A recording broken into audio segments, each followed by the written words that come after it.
नारी गरिमा को प्रभावी ढंग से आगे बढ़ाने के लिए जो कदम उस समय उठाए थे, और सबसे पहला अभियान चला था जनधन स्कीम का।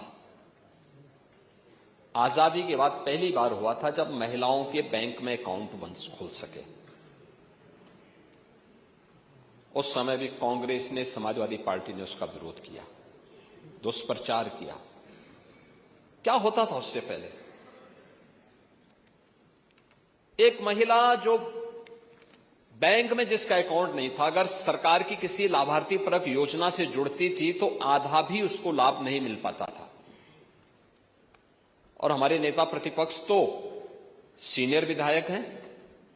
आप तो इस बात को जानते हैं कि उनके लिए वृद्धावस्था पेंशन या विधवा पेंशन जो मिलती थी, आपके समय में 300 रुपये थी, उससे पहले 100 रुपया थी।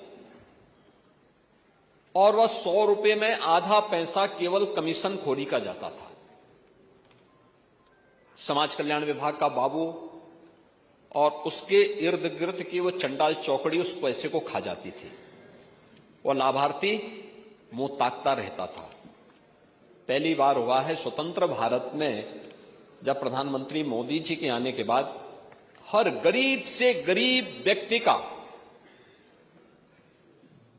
जीरो अकाउंट खुला, जीरो बैलेंस में अकाउंट खुला। उसको मार्जिन मनी देने की व्यवस्था की गई और देश के अंदर 30 करोड़ नारी के लिए बैंक अकाउंट खोले गए। आप लोगों ने तब भी मजाक बनाया था, तब भी आप लोगों ने इसका मजाक बनाया था कि साहब देखिए ये अपमान हो रहा है महिलाओं का। कहां है 15 लाख रुपए? यही तो कहा था आप लोगों ने, ये मुद्दे उछाले थे। लेकिन कोविड कालखंड में आप याद करिए, शासन की योजना लाभार्थी परक अभियान के तहत सीधे हर नारी के बैंक अकाउंट में शासन की सुविधा का लाभ प्राप्त होता हुआ दिखाई दिया। दूसरा, जब 2014 में 2 अक्टूबर 2014 में प्रधानमंत्री मोदी जी ने स्वच्छ भारत अभियान प्रारंभ किया था। स्वच्छ भारत अभियान के अंतर्गत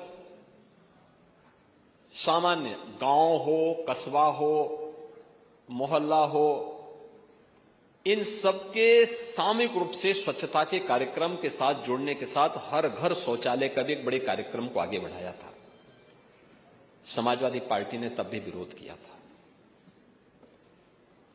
याद करिए, उत्तर प्रदेश में बनने थे 2 करोड़ 61 लाख शौचालय।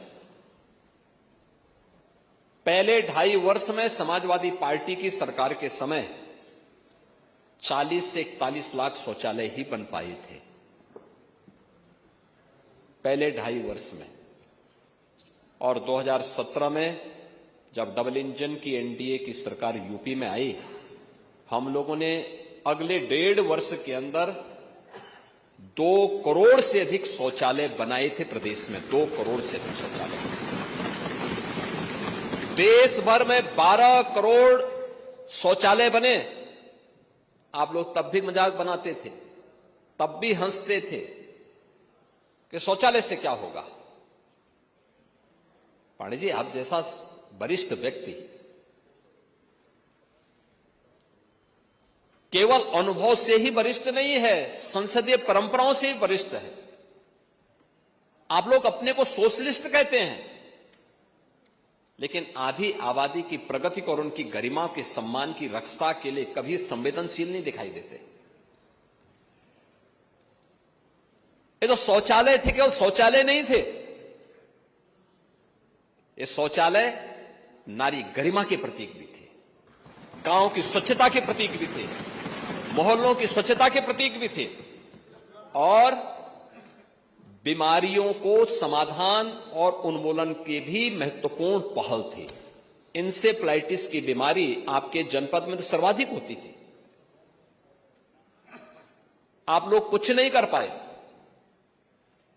और मैं कह सकता हूं ये डबल इंजन की बीजेपी की सरकार आई, एनडीए की सरकार आई, आज इंसेफ्लाइटिस से कोई मौत उत्तर प्रदेश के अंदर नहीं होती है। ये हमने उन मासूम बच्चों को ही बचाया है। नारी गरिमा की रक्षा भी हुई, नहीं तो होता क्या था? होता क्या था फिर? गांव में आप पैदल नहीं चल सकते थे, महिलाएं बीमार होती थी, शाम के समय सड़कों पर महिलाएं जहां तहां शौच के लिए बैठी रहती थी और समाजवादी पार्टी के सोहदे वहां जाकर के छीटाकशी करते थे।